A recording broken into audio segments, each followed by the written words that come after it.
42 మందిని వాళ్ళ ఉపాధి కోల్పోతామని వాళ్ళు బాధపడడం జరిగింది.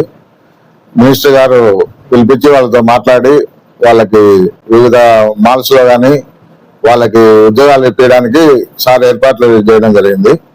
కానీ వాటిని శిల్ప కుటుంబం అడ్డుకొని వాళ్ళు మీరు వెళ్ళడానికి లేదని చెప్పి వాళ్ళని అడ్డుకోవడం జరిగింది.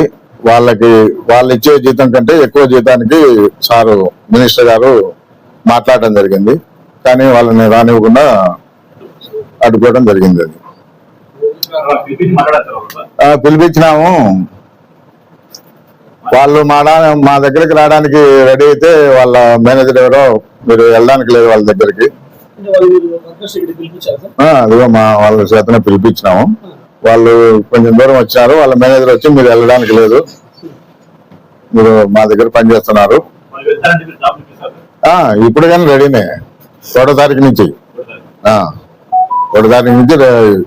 వాళ్ళకి జాబులు ఇప్పడానికి ఆల్రెడీ మాట్లాడారు మినిస్టర్ గారు.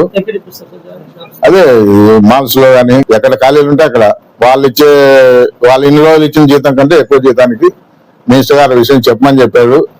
ఆయన పిలిపిమని చెప్పాడు. ఒక నెల క్రితమే, వాళ్ళు ఇవన్నీ చేయకముందే నెల క్రితమే టెండర్లు అయిపోతేనే మినిస్టర్ గారు నాకు హైదరాబాద్ ఉన్నాడు, ఫోన్ చేసి చెప్పినాడు వాళ్ళని పిలిపించి మాట్లాడు, వాళ్ళకి నేను మా కమిషనర్ తో మాట్లాడాను, మాల్స్ లో అక్కడ జాబ్ చేయడానికి అన్ని రెడీ చేశాము, వాళ్ళని పిలిపించి మాట్లాడాలంటే వాళ్ళు రావడానికి రెడీ అయితే వాళ్ళ మేనేజర్ వచ్చి మీరు వెళ్ళడానికి లేదని అడ్డుకోవడం జరిగింది. ఎక్కడ ఖాళీలు ఉంటే అక్కడ మాల్స్ లో కానీ అవకాశాన్ని బట్టి వాళ్ళకి ఇప్పుడుండే జీతం కంటే ఎక్కువ జీతానికి మాట్లాడడం జరిగింది.